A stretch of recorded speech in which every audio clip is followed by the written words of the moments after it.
November 1st, 1943. Imperial Japanese Navy General Staff Headquarters, Tokyo. Vice Admiral Seiichi Ito is reading an intelligence report about American shipbuilding that he will not share with the cabinet. And the numbers are changing the way he thinks about the end of the war. The report comes from the Naval Intelligence Department's assessment of American industrial output, compiled from a combination of open-source American publications, neutral country diplomatic traffic, and the diminishing but still functioning network of Japanese intelligence sources in the Western Hemisphere. The numbers it contains are specific and verifiable by cross-referencing multiple independent sources. The American press reports that filter through neutral countries, the diplomatic traffic from Japanese embassies in neutral nations, the technical analysis of American vessel characteristics assembled from photographic reconnaissance and agent reporting. In 1943, the United States has launched 646 naval vessels, not cargo ships, naval vessels, warships, carriers, destroyers, submarines, destroyer escorts. The entire military naval construction program, whose output the Japanese Naval Planning Staff has been tracking since Pearl Harbor, with the specific and increasing professional alarm of men who understand what the numbers mean for the balance of forces in the Pacific. The Imperial Japanese Navy has launched in the same period approximately 50 naval vessels of comparable class. The ratio is not 646 to 50. The ratio is worse than 646 to 50 because the American vessels are, in several key categories, individually larger and more capable than the Japanese equivalents being counted on the other side of the ledger. Ito knows the ratio. He has been calculating it since early 1942, when the production reports from the American industrial sector began arriving at the Naval Intelligence Department in forms that could be assessed against the Japanese naval construction program's own monthly output, and the calculation has been producing the same and increasingly alarming result each month. The gap between American naval building and Japanese naval building is widening, not narrowing. The October 1942 numbers, American carrier keel layings in that single month, exceed the total Japanese carrier construction program for the entire remainder of the war. The aircraft production numbers, American factories produced 47,836 military aircraft in 1942. Japanese factories produced 8,861. The Japanese military planners who are tracking these numbers, the specific and analytically honest officers whose professional function is the assessment of strategic balances rather than the maintenance of institutional confidence, are producing from these numbers a private assessment whose implications the official planning process is not designed to accommodate. The direction of the gap's widening is producing, in the straightforward arithmetic of fleet force comparison, a future naval balance that the Japanese strategic position cannot survive. He will not put this assessment in the form of a cabinet briefing. He will not put it in the form of a formal recommendation to the High Command. He will put it in the form he has always used for the most professionally honest assessments his position requires him to make. The form that the Japanese military's internal communication culture has developed, precisely because the official communication channels cannot carry what the honest professional assessment requires to be said, without creating the institutional disruption that the official register's maintenance requires to be prevented. A private memorandum to his immediate superior, Admiral Osami Nagano, Chief of the Naval General Staff, marked for the most restricted circulation the classification system permits, distributed to a list of recipients that has been assembled based on the specific criterion of men who need to know the honest assessment, rather than men who are entitled by their institutional position to receive the official one. Its specific content represents what Ito and the Naval Intelligence Department actually believe on the basis of the specific and cross-checked intelligence data that the assessment has been compiled from. Data whose consistency across multiple independent sources has satisfied the professional standard for treating the conclusion as established rather than as projective, rather than what the institutional requirements of Imperial Japanese planning require them to say, in official communications that must be maintained in the register that the chain of command can transmit upward without producing the institutional crisis that the private register's conclusions would create. What that private memorandum says and what the equivalent private assessments of the other senior Japanese military officers who understand the industrial gap are saying through the private channels that the Japanese military's internal communication permits is the honest assessment of the Pacific War's trajectory that the imperial government's official communications have never contained, and that the USABS interrogations after the war will eventually make partially available to the historical record. The strategic framework within which Admiral Yamamoto Isoroku had planned the attack on Pearl Harbor in December 1941 was not a framework of confidence. It was a framework of calculation. Yamamoto had lived in the United States, had attended Harvard, had served as a naval attaché in Washington, had studied American industry and American society and American political culture with the specific and professional attention of a naval officer assigned to assess a potential adversary, and from that direct personal experience had formed an assessment of American industrial capacity that distinguished him from most of his colleagues in the Japanese military establishment. He told Prime Minister Konoe before Pearl Harbor that he could run wild for 6 months, perhaps a year, and after that had no expectation of success. He told the Naval General Staff that he expected to fight effectively for 1 to 2 years, but had no confidence in the outcome if the war continued beyond that. He told the colleagues he trusted most, in the private conversations that the institutional culture roots around the planning process, that the war against the United States is a war that Japan will lose if the American industrial capacity is allowed to translate fully into military power,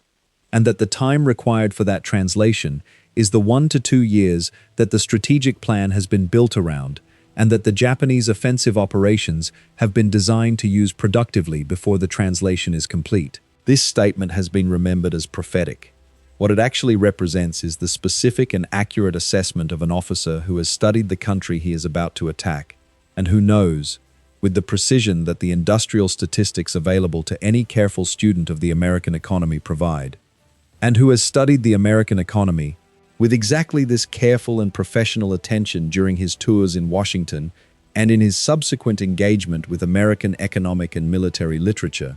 that the ratio of American to Japanese industrial output in every category relevant to naval warfare is a ratio that the Japanese strategy cannot reverse on any timeline that the war allows. Yamamoto's assessment is not the assessment of the Japanese High Command's official position, and it is not the assessment that the Japanese military's institutional planning process is organized to receive and act on. The official position, required by the political and institutional logic of the imperial system, whose decision to go to war has been made through a planning process in which the strategic assessment's optimism has been required rather than derived, required by the political reality that the decision to go to war against the United States has already been made, and that the strategic assessment must therefore be the assessment that supports the decision rather than the assessment that the evidence produces. Is the position that Japan's spirit and Japan's martial tradition and the specific and documented superiority of Japanese military preparation in the naval warfare skills that the Pacific campaign will require, the torpedo attack, the night surface battle, the carrier strike whose execution at Pearl Harbor has provided operational validation of the Japanese naval training's quality, can overcome the American material advantage in the specific interval between the beginning of the war and the negotiated peace that Japanese strategy has been designed to produce. The specific interval is projected as approximately 1 year, long enough for Japan to consolidate the resource-rich defensive perimeter in Southeast Asia and the Pacific Island chains, whose control will make Japan economically self-sufficient and strategically defensible through the oil of the Dutch East Indies, the rubber of Malaya, the rice of Burma and Indochina, the bauxite of the Philippines and Borneo, that the entire Japanese economic strategy has been designed to secure since the American oil embargo made the existing Japanese economic position unsustainable in August 1941. The interval is short enough that the American industrial output will not have time to translate its potential into the naval force that the strategic gaps reversal requires. It is a plan that Yamamoto has described in private as a gamble, the specific word he uses in correspondence with Navy Minister Shimada, in the months before Pearl Harbor, and whose odds he privately calculates as unfavorable on the timeline of anything beyond the initial interval. He supports the plan anyway, because the political decision has been made and because an admiral of the Imperial Japanese Navy supports the decisions of the authority he serves, and because the alternative, continuing the American embargo while Japan's oil reserves decline toward the point of strategic incapacity, is an alternative whose outcome Yamamoto calculates as even less favorable than the war whose odds he has assessed as long. It is an assessment that the Navy's most senior officers know is incomplete, and that several of them know is wrong.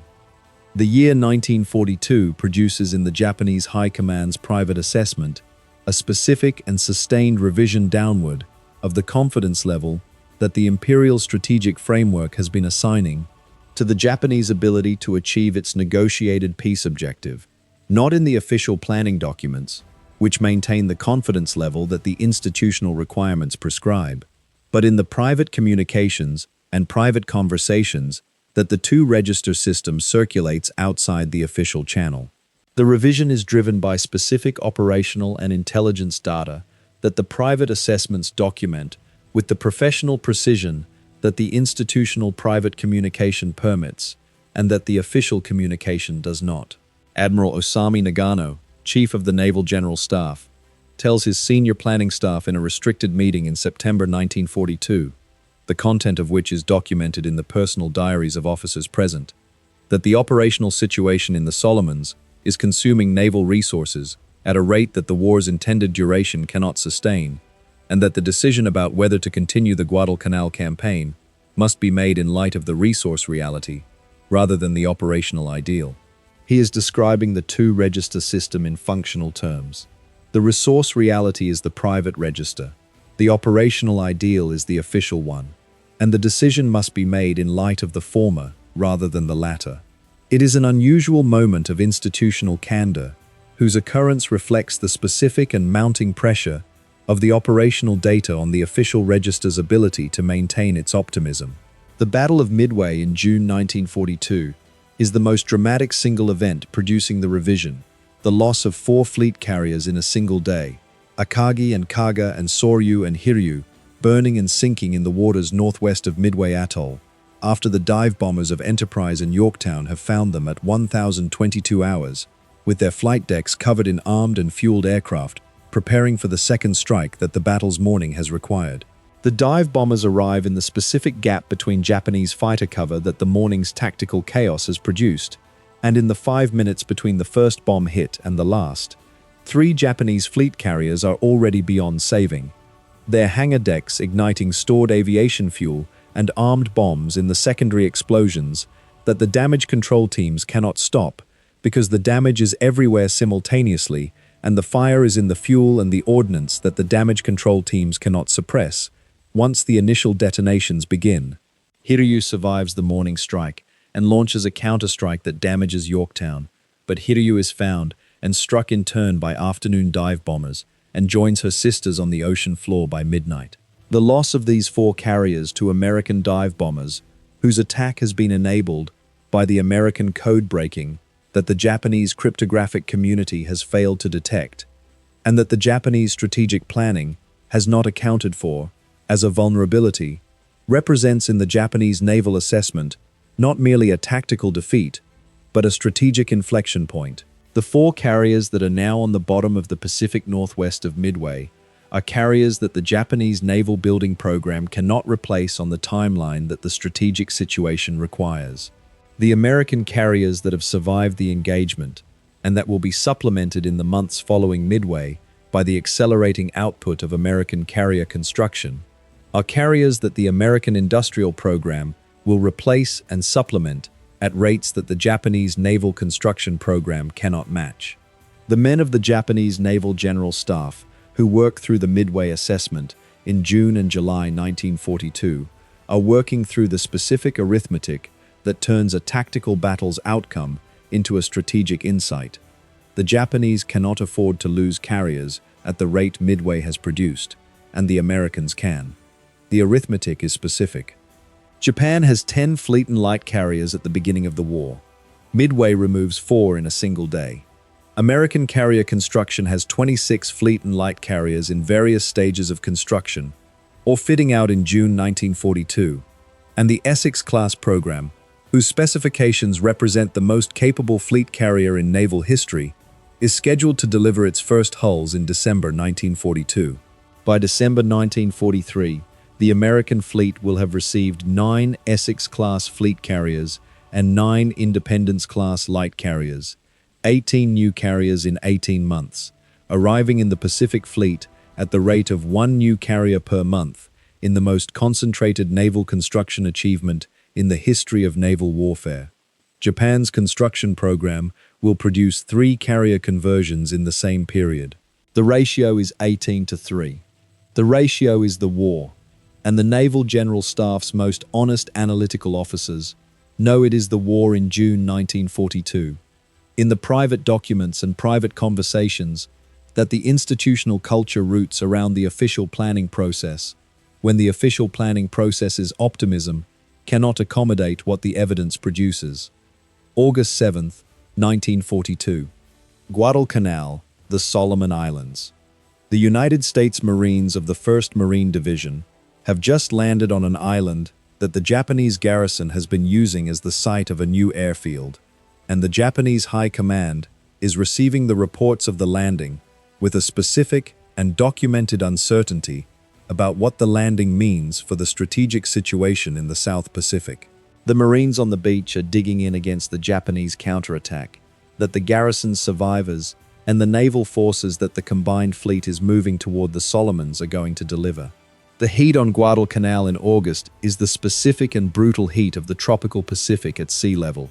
The kind of heat that makes the physical work of digging fighting positions in the jungle's thick soil consume men at rates that the medical planning for the assault has not fully accounted for, where the exertion of unloading the landing craft and establishing the defensive perimeter combines with the temperature and the humidity to produce heat casualties at rates that the combat casualties of the initial landing have not exceeded. The 1st Marine Division's Marines are establishing the perimeter of Henderson Field in conditions that their training in North Carolina and in the Pacific Islands has prepared them for, and that the physical reality of Guadalcanal exceeds in ways that only the experience of being there in August 1942 fully reveals. What the Japanese planning staff's private assessment of Guadalcanal focuses on, in the documents that the Eusebius interrogations and the Japanese Naval Archives eventually make available, in the private communications between planning officers that the institutional channels preserve, alongside the official operational orders, is not the tactical question of whether the Marines can be driven off the island. It is the industrial question of what happens if they cannot.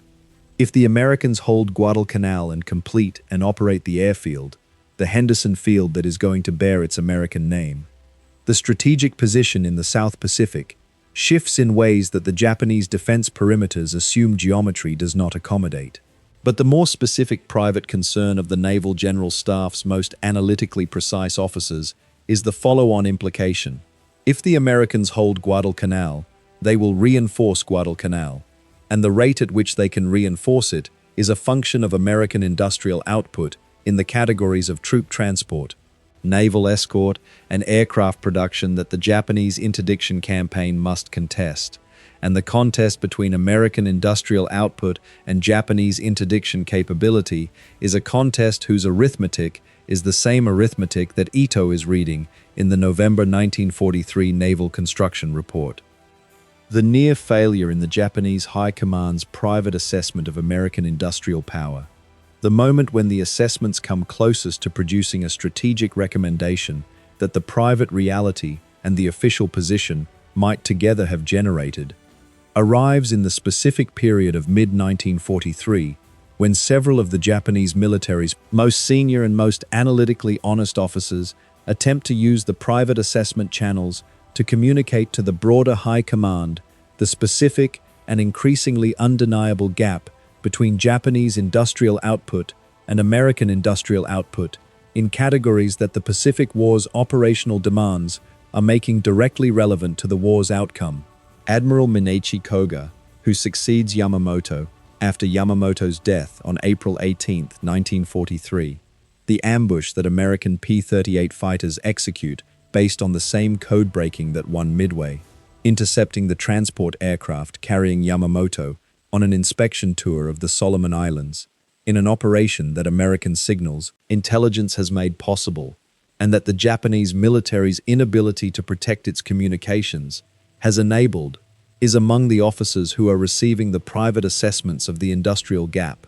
and who are making the specific professional calculation that any honest assessment of the 1943 strategic situation requires. Admiral Minichi Koga, who succeeds Yamamoto as Combined Fleet Commander in April 1943, and who has been receiving the same private assessments through the Naval General Staff channels that have been circulating the honest industrial gap analysis since 1942,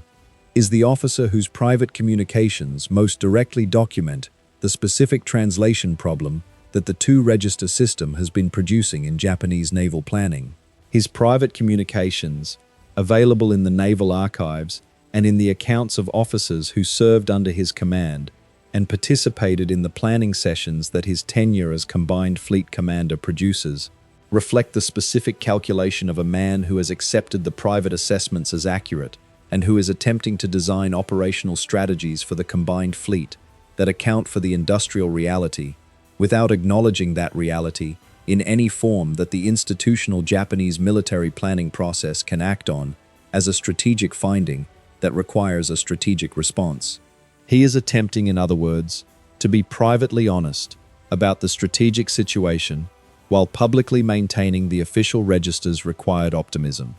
To make decisions that the private register's conclusions require, while presenting those decisions in terms that the official register's language supports. The specific form this takes in the planning documents is the form of emphasis. Operational plans that emphasize the possibility of success in specific and limited engagements, while not addressing the cumulative implications of a sustained campaign against an opponent whose industrial output is producing the forces that the limited engagements must be fought against. A tactical victory is projected as possible. The strategic trajectory that the tactical victories occur within is not addressed.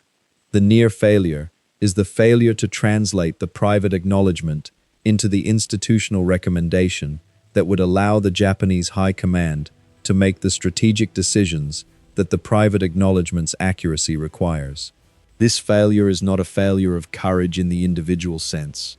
The Japanese officers who are making the private assessments are not cowardly men,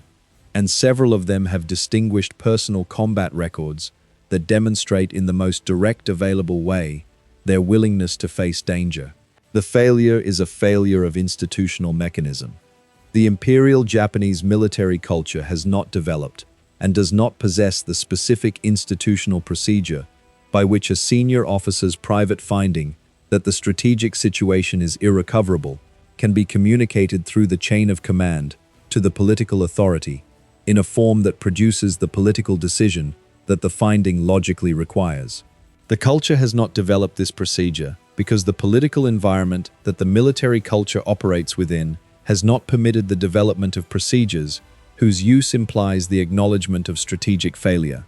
Because acknowledging strategic failure in the institutional forms that policy revision requires is incompatible with the emperor's authority as the source of strategic direction,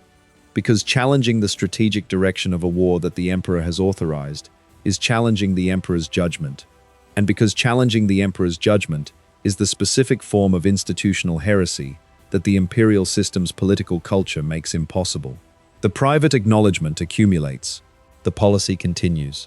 and the gap between the private register's honest assessment and the official register's maintained optimism is measured in the specific and personal currency of the Pacific War, in the lives of Japanese soldiers and sailors and airmen who continue to fight a war that the private register has known is lost.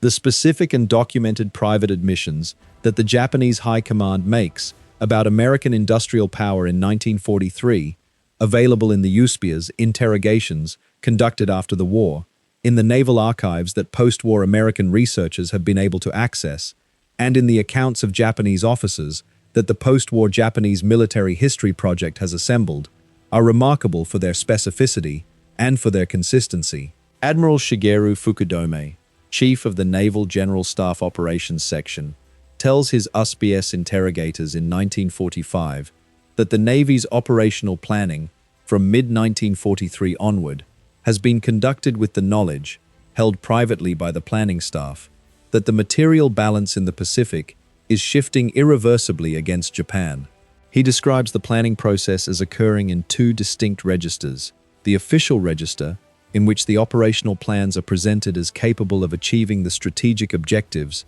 that the imperial government's policy requires, and the private register, in which the planning staff's honest assessment of what the available forces can achieve against the growing American power is a consistently more pessimistic picture. The gap between the two registers is managed through the institutional mechanisms that the Japanese military culture has developed for this specific purpose. Mechanisms that are not designed for this purpose, in the sense that any planning process has consciously decided to create a two-register assessment system, but that have evolved from the interaction between the institutional pressure to maintain official optimism and the professional requirement to make operationally realistic decisions. In the specific and recognizable way that institutions whose official culture cannot accommodate honest assessment develop informal channels through which the honest assessment circulates anyway. The official register is maintained in forms that the chain of command can transmit upward without requiring any individual officer at any level of the chain to formally acknowledge that the strategic situation is what the private assessment says it is, maintained through the selection of favorable operational data for emphasis,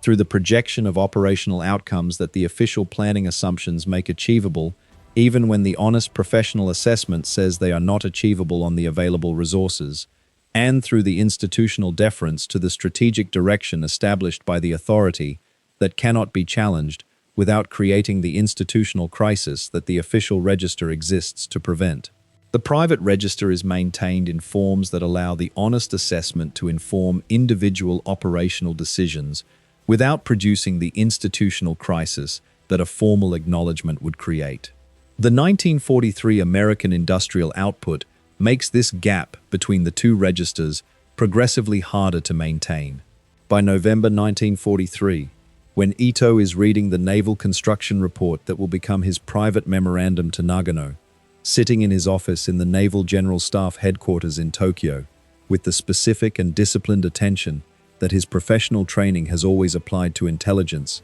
that he would prefer not to be accurate. The gap has been widening for 18 months, and the private register's honest assessment of the strategic situation has been becoming progressively more specific about the timeline within which the honest assessment's implications will become not merely operationally unmistakable, but operationally decisive, in a way that the official register cannot continue to maintain its optimism against. What the Japanese High Command privately admitted about American industrial power in 1943 is documented in the USPS interrogations with a candor that the institutional setting of the interrogation, American officers asking Japanese officers about a war that has ended in Japanese defeat, permits in ways that the institutional setting of wartime Japanese planning did not permit. The specific admissions, stated in the USPS interrogations, with the directness that defeat and captivity and the end of the institutional pressures that required the official register's maintenance allow, are that the American aircraft production rate of approximately 85,000 aircraft in 1943, a figure that the Japanese Naval Intelligence Department had been tracking as it accumulated through the year's monthly reporting, and that had been producing in the private assessments the specific and documented conclusion that the air war's qualitative balance was being overwhelmed by the quantitative balance in ways that Japanese pilot training superiority could not compensate for, exceeded Japanese planning estimates by a factor that fundamentally changed the air war's balance in a way that the Japanese Air Force's superior pilot training could not compensate for at the rate of pilot attrition that the operational tempo of 1943 was producing, that the American shipbuilding program's output in destroyer escorts and escort carriers and fleet carriers had by the end of 1943 produced a naval force in the Pacific whose strength exceeded the combined fleet's remaining strength to a degree that rendered the decisive fleet engagement that Japanese strategy had always projected as the war's resolving event effectively impossible to conduct on terms that Japanese victory was achievable, and that the American submarine campaign against Japanese shipping had, in the second half of 1943, reached a rate of attrition on the merchant marine whose continuation at anything approaching the 1943 rate would produce the isolation of the Japanese home islands from the resource base that the entire Japanese strategic position in the Pacific has been designed to secure. These admissions are the private admissions that the High Command has been making in the two-register system since mid-1942,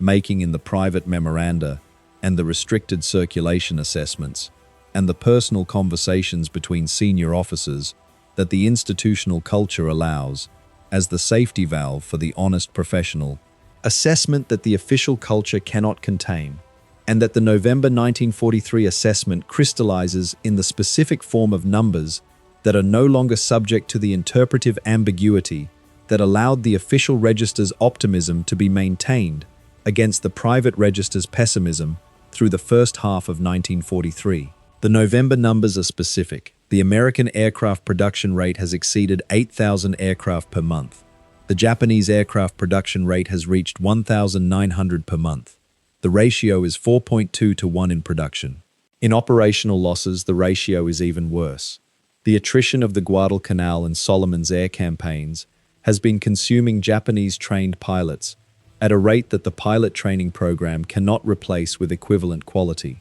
while the American pilot training system has been producing graduates at a rate that the combat losses cannot consume. The experienced Japanese aviators who flew the carrier strikes of Pearl Harbor and the first year of the Pacific Campaign's naval engagements are dying faster than they are being replaced by pilots of comparable quality. The Americans who are dying are being replaced by pilots whose training has improved with the accumulated combat experience that the training system has been incorporating. The direction of the quality differential is the direction that the production differential has already established, wrong, from the Japanese perspective, and getting worse. The numbers are what they are. The assessments are the assessments that the numbers produce. And the men who have been making those assessments in private since June 1942, who have known, in the specific and documented way that the production statistics make knowable to anyone who will look at them honestly, that the industrial gap is the war's decisive reality, have been governing an empire at war with the private knowledge that the empire's strategy is inadequate to the task the strategy has set itself, and the knowledge has not been translatable into the policy that the knowledge requires. This is the tragedy that the Usabi's interrogations eventually document with the specific and personal testimony of the men who lived inside the two-register system for the war's entire duration. Not that the Japanese military failed to understand the industrial gap, but that the institutional culture of Imperial Japan produced no mechanism by which the understanding could become the policy. And so the war continued past the point at which the private register's honest assessment said it should have ended, consuming lives at rates that the honest assessment had always said were the price of a strategy that the industrial reality would not permit to succeed. Vice Admiral Ito's November 1943 memorandum eventually reaches the restricted circulation list for which it was intended.